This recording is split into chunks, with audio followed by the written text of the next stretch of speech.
오늘은 우리가 제목이 좀 잘못되었는데 동정녀 탄생입니다. 예. 여러분, 예수님이 이제 처녀의 몸에서 나셨다라는 것을 동정녀 탄생이라고 해요. 이 동정녀라는 것은 이제 결혼하지 않은, 혼인하지 않은 여자를 말합니다. 여러분들은 이걸 당연하게 받아들이고 이제 믿고 있을 가능성이 매우 높은데요. 미국에서는 약 100년쯤 전에 대분열이라고 해서 예수님의 그 동정녀 탄생을 믿는 교회와 또 믿지 않는 교회가 나누어지는 그런 큰 사건이 있기도 했습니다. 지금도 많은 사람들이 이것을 문자 그대로 믿지 않습니다. 우선 한번 보도록 하겠습니다.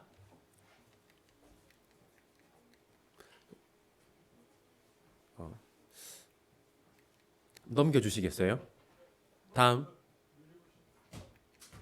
네.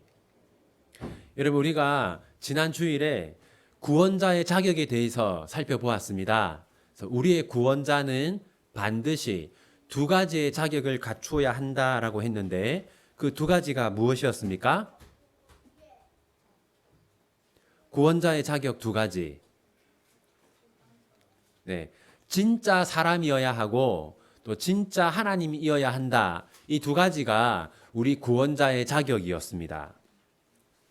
그래서 여러분, 우리를 위해서 십자가에서 죽으신 예수님은 참 하나님인 동시에 참 사람이다라는 것을 우리가 지난주에 살펴보았고 반드시 그러해야만 우리의 구원자가 될 수 있다라고 했습니다.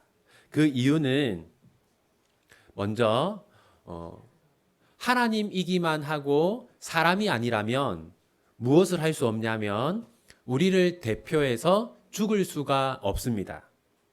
그리고 사람이기만 하고 하나님이 아니라면 우리를 대신할 가치를 가질 수 없습니다. 그러니까 하나님이 사람이 되셨기 때문에 우리를 위해 죽을 수 있었고 또 사람으로 죽으신 그분이 하나님이기 때문에 예수님의 죽음이 우리 모두의 죄를 해결할 만한 가치를 가지는 것이죠.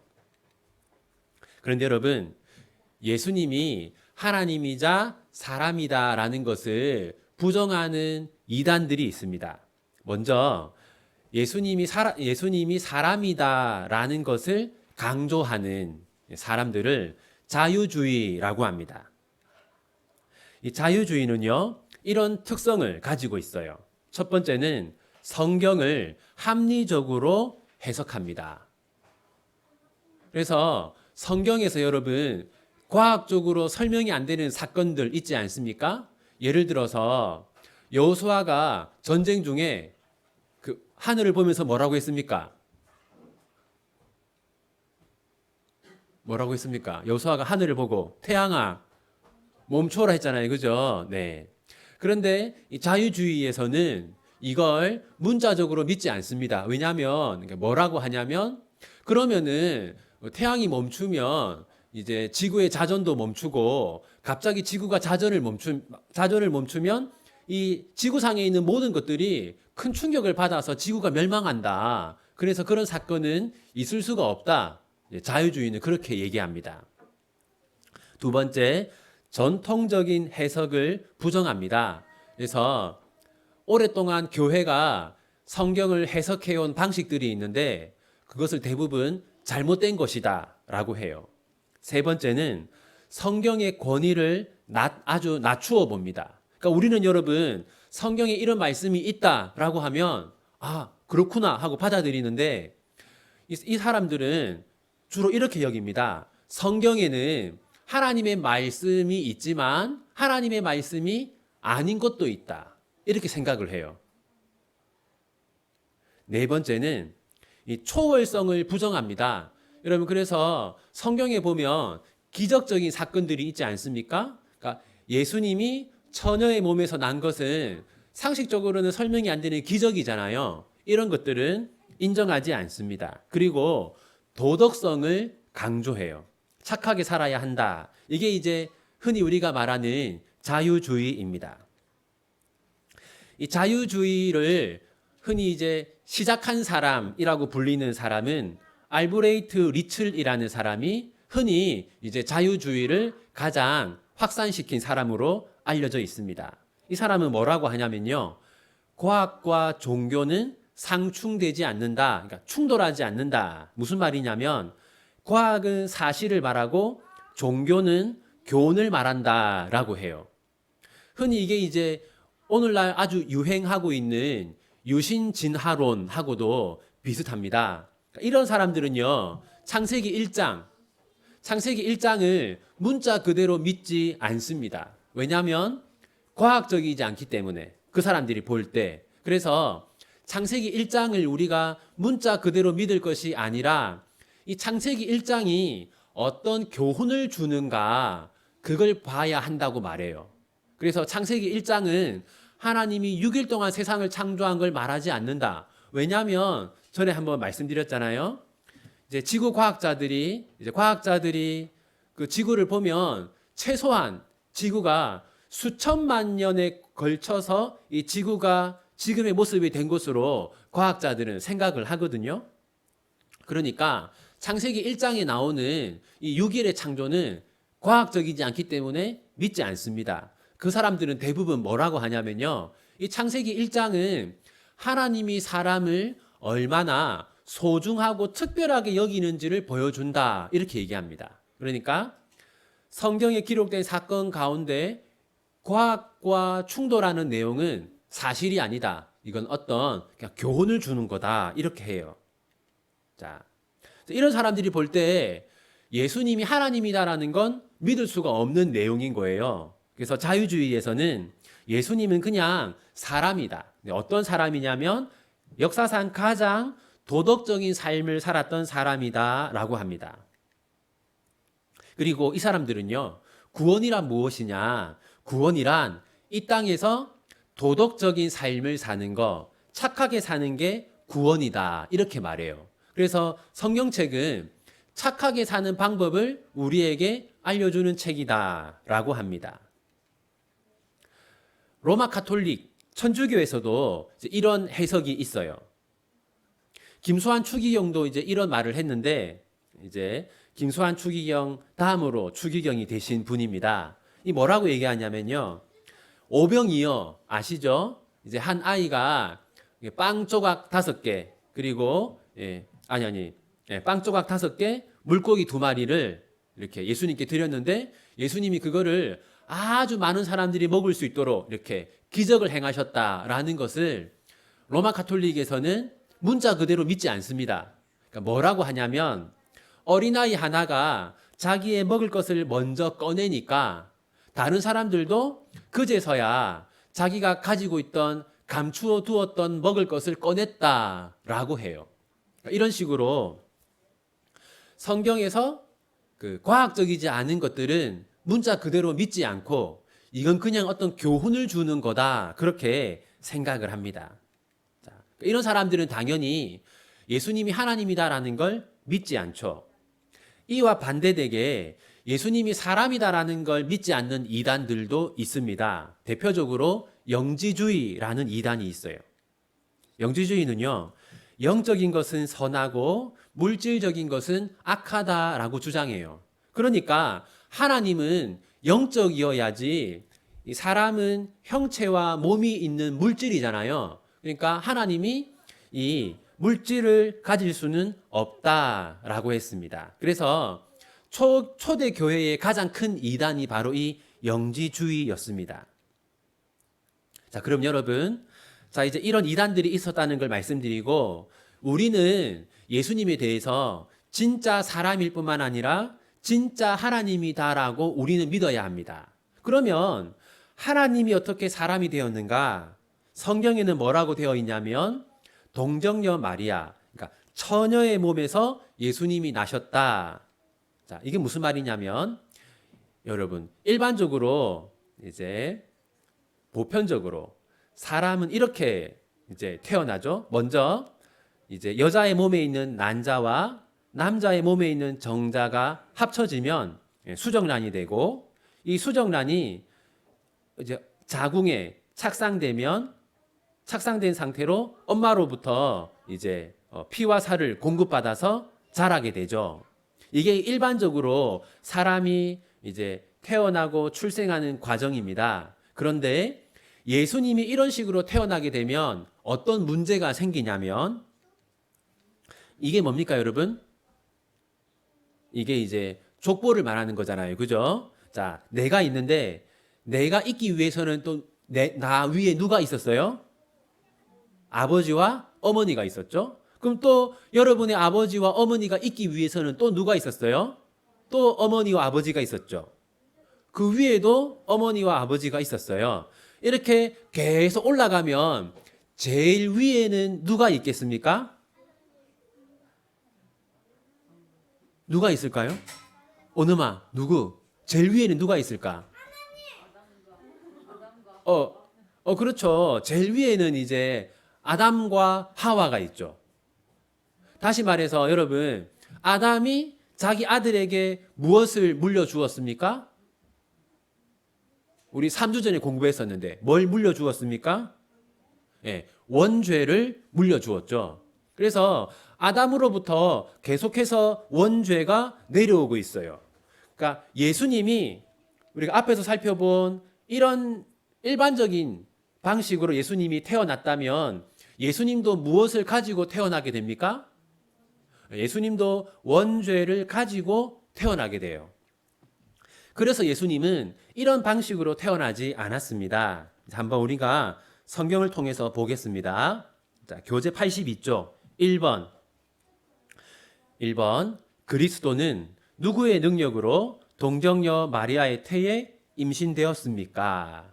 자, 여러분 성경을 보면 예수님은 누구의 능력으로 태어났습니까? 한번 읽어볼까요? 시작.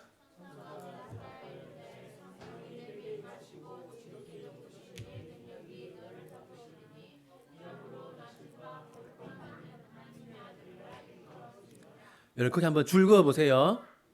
성령이 내게 임하시고, 이게 이제 천사가 마리아에게 하는 말인데 성령의 능력이 너에게 임할 것이다. 그러니까 성령이 내게 임하시고 지극히 높으신 이의 능력이 너를 덮을 것이다. 다시 말해서 우리들은 부모의 능력으로 이 땅에 태어났습니다. 아버지의 정자, 어머니의 난자를 통해서 우리는 이 세상에 태어났어요. 그래서 우리는 부모로부터, 그리고 가장 첫 부모인 아담으로부터 원죄를 물려받았습니다. 그런데 예수님은 부모의 능력으로 태어나지 않았어요. 성령의 능력으로 태어났습니다. 다시 말해서 예수님은 아버지의 정자와 어머니의 난자가 이렇게 결합되어서 이 땅에 탄생하신 게 아니라는 겁니다. 예수님은 성령의 능력으로 기적적으로, 그러니까 마리아의 몸에서 태어나기는 했지만 아버지 요셉, 어머니 마리아와 상관없이 이 땅에 이렇게 태어나셨어요. 그래서 그런데 예수님이 이제 자 보시면 자 이렇게 그냥 좀 쉽게 얘기하면 이렇게 수정란이 되는 것은 성령의 능력으로 된 것이고, 자 그 다음에 이제 어머니 마리아의 몸에서 사람의 피와 살을 공급받아서 자라신 겁니다. 그래서 자궁 안에서 자라난 것은 맞지만 부모님의 난자와 정자를 통해서 생겨나신 것은 아니다. 그래서 원죄가 없다라는 겁니다. 자, 2번. 그리스도는 어떤 몸과 영혼을 취하셨습니까? 이건 뭘 묻는 거냐면요. 예수님이 진짜 사람으로 오셨는가? 그걸 묻는 겁니다. 자, 여러분 여기 보시면요. 자, 자녀들은 혈과 육에 속하였음에, 무슨 말이냐면 모든 사람들은 피와 살을 가지고 있잖아요. 그런데 그는 예수님을 말하는 겁니다. 그도 또한 같은 모양으로 혈과 육을 함께 지니심은 무슨 말이냐면 예수님은 우리와 똑같은 이 몸을 가졌다라는 겁니다. 그러니까 예수님은 진짜 사람이었다라는 것이죠. 어떤 이단들은 어떻게 하나님이 사람이 될 수 있냐? 예수님은 그냥 사람처럼 보였을 뿐이다 라고 하는데 그게 아니라는 겁니다. 자, 그리고 여기도 보면 여러분 제일 뒷부분 뭐라고 되어 있습니까? 종의 형체를 가지사 사람들과 같이 되셨다. 예수님은 진짜 우리와 똑같은 몸을 가지셨다라는 겁니다. 그 다음에요. 자, 이 말씀은 우리 같이 한번 읽어보겠습니다. 이에 말씀하시되 내 마음이 매우 고민하여 죽게 되었으니 너희는 여기 머물러 나와 함께 깨어 있으라 하시고. 여러분, 하나님이 고민을 할 수 있습니까? 할 수 없잖아요. 그죠? 근데 예수님이 지금 고민을 하고 있잖아요. 이것은 왜 그러냐면, 자, 예수님은 진짜 하나님인 동시에 진짜 사람이라고 했죠. 그래서 이거는 예수님이 진짜 사람이었음을 보여주는 겁니다. 이제 우리가 흔히 좀 어려운 말로 신성과 인성이라고 얘기하는데 예수님의 인성을 보여주는 겁니다. 그러니까 우리가 알아야 하는 거 뭐냐면 예수님이 사람으로 이 땅에서 사실 때 우리와 똑같은 몸과 영혼을 가지고 이 땅에서 사셨다라는 겁니다. 다음 세 번째, 그리스도께서도 다른 모든 사람처럼 원죄를 가지고 출생하셨습니까? 여러분, 만약 예수님이 이 아버지 요셉의 정자와 어머니 마리아의 난자가 결합되어서 태어나셨다면 예수님도 아담으로부터 무엇을 물려받습니까? 원죄를 물려받죠. 근데 예수님은 그렇게 태어나시지 않고 처녀를 통해 태어나셨기 때문에 원죄가 없습니다. 자, 같이 한번 읽어보겠습니다. 우리 뒤에 있는 친구들도 세안이, 예찬이, 자, 은우, 자, 한번 같이 읽어보겠습니다. 자, 시작. 대제사장은 우리의 연약함을 동정하지 못하시리가 아니요 모든 일에 우리와 똑같이 시험을 받으시니로되 죄는 없으시니라. 여러분, 그래서 예수님은 하나님이었기 때문에 사람으로 이 땅에서 사는 동안에도 우리가 받는 그런 유혹을 전혀 받지 않고 우리가 겪었던 슬픔을 전혀 겪지 않았을 것이다 생각하기 쉬운데 그렇지 않습니다. 예수님은 진짜 사람으로 우리와 똑같은 마음을 가진 사람으로 사셨기 때문에 우리가 겪었던 슬픔, 고통 다 겪으신 것이죠. 하지만 우리가 겪었던 고민과 슬픔을 다 겪었지만 무엇은 없었습니까? 네, 죄는 짓지 않으셨어요. 그러니까 우리가 받은 유혹을 예수님도 똑같이 받았지만 예수님은 죄를 짓지 않았어요. 그러니까 우리가 겪었던 슬픔과 어려움을 예수님도 똑같이 겪었지만 예수님은 우리처럼 불평하거나 원망하지 않았습니다.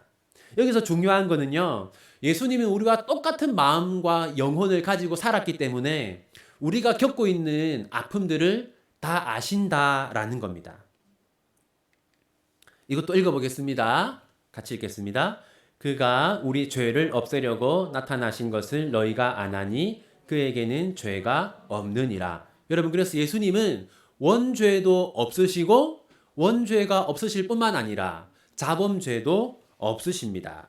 자, 이걸 한번 제22문 문답 한번 읽어보겠습니다. 제가 먼저 질문을 읽겠습니다. 하나님의 아들이신 그리스도께서 어떻게 사람이 되셨습니까?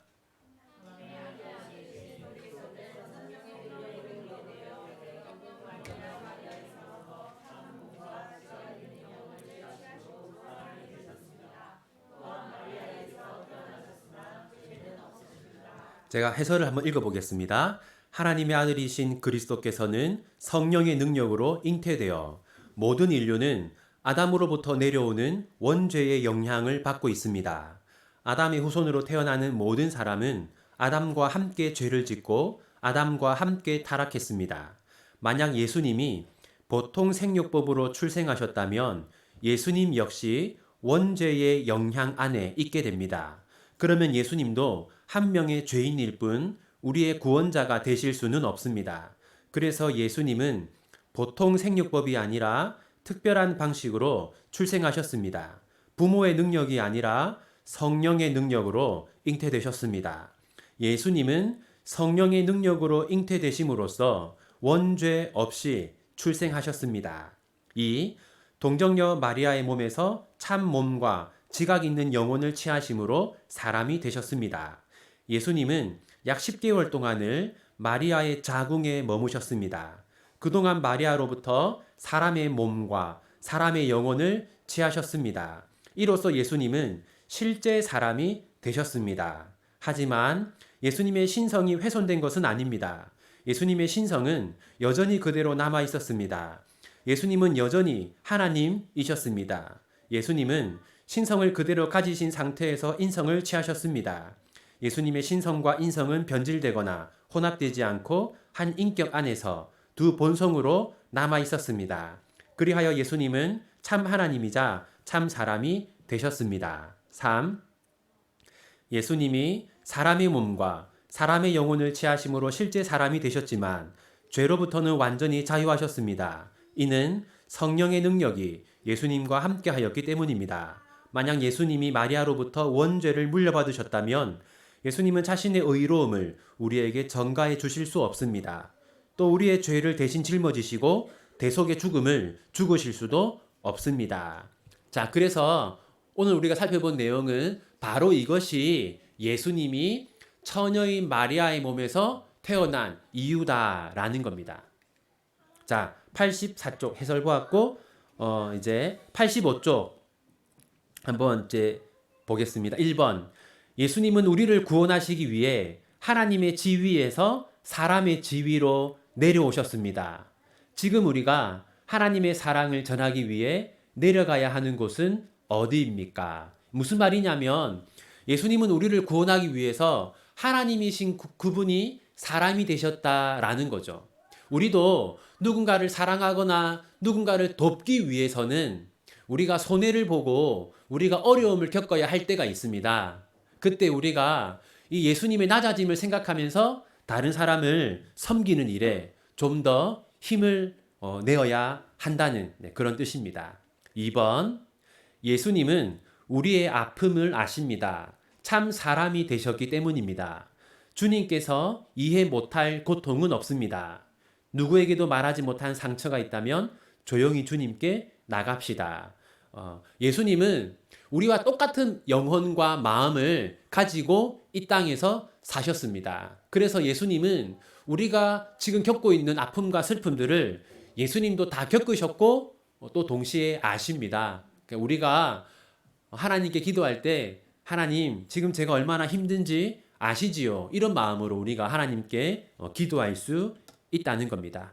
그러면 기도하고 마치겠습니다. 하나님, 우리가 하나님께서 하신 일을 살펴볼 때마다 우리의 구원이 얼마나 완벽하고 아무 흠이 없는지를 다시금 깨닫게 됩니다.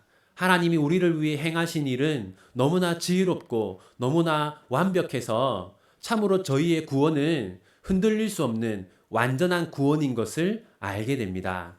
참 사람이자 참 하나님으로 이 땅에 오셔서 우리를 구원하신 예수님, 그리고 우리에게 예수님을 보내신 하나님, 또 예수님의 은혜를 우리에게 적용해 주시는 성령님, 삼위일체 하나님의 그 구원 역사를 통하여서 우리가 구원을 받았고 절대로 이 구원이 또 흔들리지 않는 완전한 구원인 것을 저희가 믿습니다. 또 이 은혜를 기억하며 감사합니다. 이 한 주간도 하나님, 저희들이 불평하고 원망하기보다는 이 크신 구원의 은혜를 생각하며 기뻐하고 감사하고 또 하루 동안 잠시라도 하나님의 은혜를 묵상하며 살 수 있도록 도와주십시오.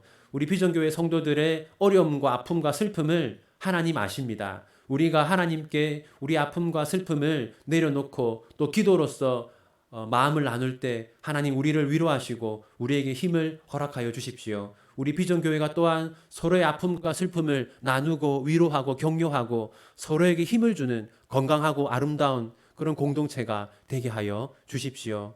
예수님이 우리를 위해 낮아지신 것처럼 우리도 비전교회 교우들을 위해 낮아지고 희생할 수 있도록 도와주십시오. 비전교회 성도들의 가정마다 큰 은혜를 더하여 주시고 우리 비전교회 성도들의 모든 자녀들이 구원의 은혜를 아는 자들로 자라게 하여 주십시오. 특별히 이제 새 학기가 시작됩니다. 하나님, 좋은 선생님, 또 좋은 친구들 만날 수 있도록 인도하시고 은혜를 더하여 주십시오. 예수님의 이름으로 기도합니다. 아멘.